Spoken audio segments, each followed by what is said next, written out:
Dogbenu dokoro ko mi tole tada brando nu mi do mi jole ba bi nu pano gonu te sa se be e mi yin wana yo e kun oje mi de le mi ko ton pe yo ku sa pe le mi no se kun fo nu le lu wa mi ton e ro lo point to e o mi no globo mi yin wana yi mi no se kun yi bu no kan bi e do fo tu kun to me ne fo tu kun to me o ka di pe o be ne se kun ba ji fe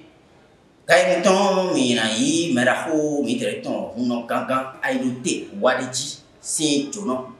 o mira inumi era time ndele numi do vodu muto me taji o mira no vodu tanji na yi ndele do mera khosi bera time muto to sile bo na do moje le bi goron mi gbe yo hono ka ai te wariji mera kho go mi wa yo egbe yo gba be mu pa no ko nu de za je be tv mi di sa wa mi ko bona ka ni le bi o mi do wento me o vodu muto me taji o mi na jijo vodu tanji wa ka de le bi o mi na do moje ndele mi ka kan mi ka fe ma se ko mo me mi ka to me ya inu yo mi do monogan aidote wadeji da joma to ku kon down yo bo yin adan savage be jimi do to pon la inu yo do yanri sangan me bo ta gbo churin no sun da joma to ku pon amusu kwa no bon karo joma to ku pon dan no yin joma to ku pon si asipoji ko bloque pa ton ko ko asipoji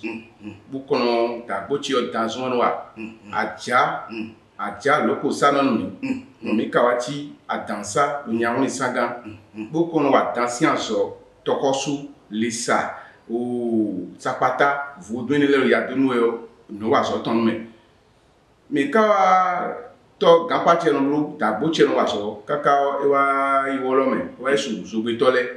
wa su me ko le o e wa fawaro di kaka be wa zemiru asipoji bon doaje dansi anso wa di bon we kezu no bi me mo to kon ale kono ma gon po foto dansi aso po a we karo dansi aso wo eduardo si ganje wo yin papa ko ma ni kunde trome gan kunde lo kuyo bio mo ye gbediyan fi mi lo da ho me mi lo da pe mi lo fi gbediyan foto dan le sinu kon mi lo lisa sinu kon fi mi lo tokoso sinu kon fi mi lo ai lo gwedo sinu kon fi mi lo aworo sinu kon fi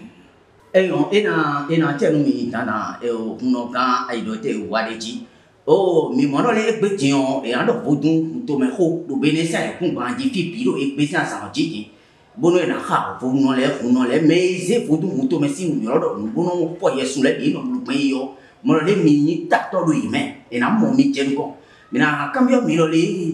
o vodun te kai tan ne vodun tan kon wa pen vodun tan na bi yo ka di po dia mi hen na ti me ena cheno bilomo ko cambio men do no ma kan bio ai no no ya foto time no do eni on down do po giwe dia down di alopa e de dan alopa e de dan lisa e de lisa hono e lisa baju e de dan do kwero o de aworo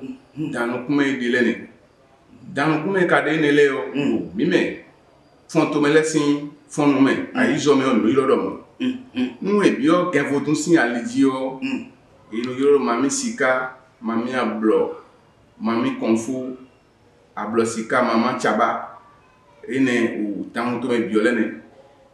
nu e kanale do tamu to me lo fotun tokoso lo tamu to me bu tu e pa kosu be ya kosu dan le bi to me inu yoro tobosu ken le yoro tobosu mi de mi lo tokosu vodou nele o e kablo vodou debo atun vodou nele bula so ton wa kandio ire suno beto wono le wume dan ko men na bi de be fione amon tokoso amon lisa amo lisa hono lisa baju mama do kwero mama awro dan kuma edele ne bo ne bo dan ne ko wa pe mi no ne ko wa pe o foto dan we jowe ne kon blogo tuma foto dan jome o bueno en me on no ton la dogo be ka dogo faton be afai kan edin dan ojuoji bo duwe edin ne lo dan le fi lo ri ja o gbe na kon dan de jiwa ni lo ja o gbe na kon dan de jibo na wa o Viene e wa gbe fi o nso ki anu dan ne bu kan bo si a to do vera no do vera bo ye bi o sisteme ana mo lo sisteme bi be na viene o ina waje no male waji viene na waje azon wuni jeji viene na ma se pore ti bo jijon a e da suo asupe na pleto yi adogo na lo gbeglewe e anu fi sin veme temele eu eje mo tiji yo e na le ko mo bu koron le we na le se fati ji lo fi lo anegbon pe ko aso kan ko je kon ri e wa nkaka o mle bi no bleja lo tan ko e mo asusi ase ko de bo jijo njia e mo fi bo jia eu aso do tani lo gbe me fia ina ba fa mla mo faton ji dan faton ji na ba mla mo na kan dan e kan dan le na wa titelo bo ama ejeka yesu ejeka be no beje no kon dan le na wa titelo mo na wa broni bo dan le broni o nu kon konton we na wa dan me nu kon konton pe to le dan ya duna we o be da son ni je na play dan pe e play dan pe o ama yin ama flabo togbo mi tole kono do me da yi na besi fine kwetu buna dama fla meni lo tenlo iru ya donu vielo be la son jewe na we lo be mama subuda na we lo be mama fibochi na we lo be mama sobo wa o downi natin bonjwe do boni aso toni ja so kanu vini je fi kanu asuri ja su kanu ajoni ja jo kanu azonwene bini note bonu ka note o danlo ina wa se we ti jan muna fo yesu tutu ile bun to yen ton eyin on kana bito sun àwọn su kwa ndajo ma do ku kon sa si pe kino mo no blogon re e ka ko danu mele bo se si o dajo ko si fasi danu mele bo da ma fa e bo le mele le no me ko le ko le gbon bo kai dansin tun do me aso gbo eyi dansin tun se do nwe ina se je o ko de deji je kunu po ko de deji do nwe aso no pe me ma mo fi ja mo fi guno chi me ma ma so no ma so ba me ma me aso ri su do ma mo pe mo na gba kare no ko pe mo gba pe we ni nwe ina si ke mo di dansin le su yi bo no so dan jijan no yi pitikli to mo no jijan ko le dan do ye no me gbon ne ka maintenant tuntun we me dan ya do na ja na do fatigue vertige na wani ira yokon ira no kai ma ton goropo ira no do ari na kai ma ton goropo be na no ze no zane na no fun dan wa blomo no peto ataso no madi no pa so to ko na be chile bo me je wo jira wa atun a dan wa blomo no peto do we no e wa si ton gon asisuno podo ko je jira wa jiro gbigbo me de e ja asisuno asiton don ju asisuno popo sin se popo ya ja dan wa ji ya jira wa ji ira kala yime mo le yon no gba su gbona to an le sun lo gba si gbona to an mi de mi ka wa si amale do me wo inu so pe bo sun no mo asi gbona ko kosa yon do no mo asu pe gbona no yon no mo fi gbona chi bo sun do no mo asu asi gbona da yon no mo aso gbona wa bo sun do no mo aso gbona wa bo ajoro inu pa jogban no kuro gbona dagba bo no ko eno tin me mo aso idanu wa le ni eyon era chen mi kuno kan aido te wadiji o mi do ko ti me san de ji on mi ti me ko de le bo mon kun jame kan ji ambaro mi na pa jame nu o to ito si le ba ya do mo jame ton mi do le me on da to me ro to bo ero na kan to fa nu me on na kun lo tan ya to ni wa ji bo me ma ka kan to fa bo ka o ji vi yo bo ni le ka ji vi yo bo mo ko to ka ji je ro vi si pe sama le ka mu tu o Clinton na do mi ndo ite no vide de be kan to fa nda ko mo ko le ko no kan to fa ko kun meje bo fi o bo wa pe fi o no me ma kan to fa vi mo ko to mo fi ni ma ko pe fi o bondo eko dasu eko do no teme to ma ro ki kai we nous qui avons nous donne mais on a 5 fois nous mais on 5 fois pour nous faire du temps faire du même camp pour nous encore ben on dit nous mais mon coton nous mais on a 5 fois à son de letin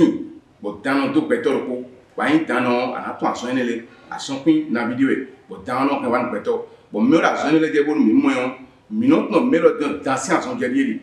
bon mais on ka la son le mais la son je bon a son ko na je dio bon sapata fait la son ton bon mais on la son ni on ben si wa mi bon minot no sapata sans son bi mais le de la te bon sapata oui ben la son ni na compter nous mais on ko me ko bon ma ka du fa bon mon ko ton de biton bon a son me wa bio et si wa mi de mo a son trop mais on le temps di mais je dans wa di en même temps nous c'est farin de bon ton dans je nous connaissons e o toko so anu koni e o lisa wo nu koni e o ai wo nu koni e o awo wo nu koni minotun danje nu kon we no se foto de so kudo de dia aso ku toko so kudo dan dia ka so dan so kudo toko so dia e o lokoro o tito to melanto e no mo mendele bo e no mo lo je ke dan ya to mele no mele aso ton ple alo mele no do ple be no dan ya de na fo esu yi be no de yeso kaka no san de million et on va préparer ici ils nous savent ton les bon to blue dancing esuna et quand le yeso ku do no le ple bi ti e ku le no le ya so ni mele no contact mele no do ku le nteme le ple ma do pa no bi non fondation base of fossé ne to we no be no si fie no be se nteme no ne aso me no so bo ba mo dan di ya to ni we e o fo dun tron ko ade me de tron ko gan yen re ni fi yen kan tron ko gan me wa tron ko adogbo de o atike ndu si adogbo le mi no bu filet mais on m'a dogwa atike nous a dogbo no ni o tu eja ilo gbere gbere atike nous a dogbo me o enu tre aso no ko fo dun le diwe mele so bo apefi lo tron dawa meweri tron mani ni kun yo dawa meweri bo enu tron fo dun le diwe me o so bo apefi ori bo no so tu ni dai no lo nu fi no le ni do mo wala do mo me bo vie ni wa je ti o enu so yeso ni bo tout temps ye no blog money bo nu me o ayi dawo no bo ko ma to an lo ni le debois bon ouais mon beto pour me côté yo à son temps blé pour en le dit dans ya domi yemo de yesu sa patara le yesu tawado me bana so tan yesu de me bo me na jai o to ko so yesu de tawado me we bana so li sasi yesu de no me na wa do problème me na le je kudo ji e o ai no gbo na ya domi me we bana so li sasi yesu alo to ko so yesu so de me o alo ku si yesu so de me o me na wa jai idu na ba to mu ko to blo ai no wa to ran ba to na mu me la so me o ala te ko kakabo dan si a son je wala lo bi ba to na kaka mo bona ta ma to meni na titiro te titio me ana fo foto si ya sunini ni no blogon le to ko eton no blogon kaka to eton blogon kaka bo nwa de ko kaka je gbe jore nkaka si ko jin ko blo 36 ans de tourne joma do ko konta si ko dio 23 février blo 36 ans de tourne wen ti ja si ko di nko ti le su ko dan gunyo lo gbegbe to ti le foto si gba ton kwa tonton gbene gbe we ti mbe yo me dan gunyo ko ti le suore este una gana yo te waliji o mera ho joma do kupon e le wo si la mi ton ba ton ko ton le ton mo bia la da kan bo jayu bo camion ko sunu sin pepe sunu sin pepe ira fun ko camion sunu de venu we verity e ro de su gbe me fi ko de su ton da joma do kupon amuso kwanu nko ton ne ma bia lu si kamro mais il faut nous préguider nyamni sangadio yaro da joma do ko amusu kwa sunwe na te me che mi kuda ti jobo kudo e kunbo wa me to dije mi letana o uno ga ilo te wa de jita joma do ku me na cambio mi le uno bonta si a ko jimi de bolo ta so wa yo e do sunwe mi na ka ne bio me na cambio no uno le me ka i tamo bo ma ka no ni bo mos dans si su de bois ka bi e to ven su le bo no ya le yo no ka do sunwo bo me ma ho ya te ko wa me ni tano no ma asesia tano na no sura bi mu we ton ta kon tano na no fevi tano na buma tano na kalima loka mene levi tano na ba kusala bona ichi ta kon ana wole azon e gbe na do e ina do e alo tano na to fu re mo no pa fe ba na ho de bela lewo mi no mo gbe ti mo tano le no igungbe ire pe ta ti ndan be no na le so ndan lewe be kon pa nje pa kudo mo no po no ka yonu e be blo fu na ile amasin bo na wa fo to dan kon ana je fièvre oji On a des fièvres d'odi et il y a des tensions. Et quand une tension naturelle là, sous des nouveaux doigts de on dit qu'on va tout, un contour de dit, il y a ça en fil quoi. D'autres temps, ouais, on le signe la mettons dans ça. Dans un cinq on peut de nous dit nous les quoi tout dans un can de la mettons 20 de la mettons dans ouais. Ba je mener les blodio, à mon fait on a déjà so petit quand on a déjà so petit, il y a des gars doit photo dit, faut quoi de wano dit, tension a déjà gagné de doigt dit, a des 6 dit, a des 6 dit. A sona no voix, vous voyez mais a do soso yi petit ande dion, soso na no pe. Be ya soso na lele ko a, surun asin ko jadi o photo yi ko ade o so mo promo we. Ya, mejo kaka bero, no gan ai do te ware ji o. Gbegbe to yen to le zin na si ko ji gbegbe yen ka si ko ji o. Dansi asin ko ji o. Gbene gbe da biya we. Lo mo àwọn do te o àwọn ancien, no e no ko kaka to no ade photo si lo ko ton. Nous ne pouvons pas faire des photos pour les photos de compilation. Les notes, les pompons, et when on peut bien casser pour une bien fille d'affiawe. C'est une longue histoire, mais il n'a pas de péril. Moi, la fille, bon, toi, tu es là, comme et c'est faire comme. Bon, moi, à faire, mais comme. Ben, c'est bon, nous. En vie, bon, c'est bon, d'amour, et nous, bon, nous. C'est curieux, mais bonne belle vie. Mais quand c'est où ay katoni notero noko e wena do unoga ay doti na timen misari me konse we do ben ya se ko jaka ben ya se ko de ja kheo ay katoni notero noko akado de bunu votu vi adona votu siwi adokona unoga adokona votu adokona blodeji no akado de votu to ko uno blodeji votu to ko ado de mu wadeji fi no mi ay doti wadeji yo ne when Nkoche soso tan when we go to message yo when we touch the photo siton etini bene gbe yo no chelu satu da dogo gregele bo ka nsin hu to nu photo le when e do sin hu nu photo le do bena photo wa satu be do sin hu iblodo yo on so nu photo le yo sanade yo ko meje duji a ete ka anja ji yo bene nu en to pe de ya to pe de ya po mi a be ka ete anja le do ko e bi ko be sanade yo no che jimi bene beno che jimi bo wa gbo kan mi tí ó bá ṣe bá di tó wé atansa e ko wa mi o tu so se tó wé atansa fie grand bachelor fie lo famille ton di wede meji famille ton enjoy be ka ti fie lo mo ti fie lo e ji ko en za amota hun yo meji nu wa pe to wa foto dasin no re ta hun yo fie nko to en ko wa ton de ne fie nko to de ne be yiro mi lo ta hun yo de ne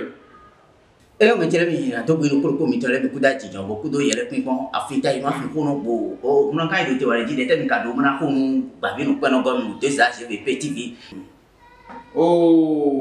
mi mera so wale ka mi tona no kanji ko mi tona no kanji aso pe lo ina inu ko mo to gan na gwa lo nu mi pa ami bo lo yin ko to me sin mi ton le ina pa pe pe bi me ami pa bo alo e to gan gon to le na gon mi télévision ko ha ko na gwa lo nu mi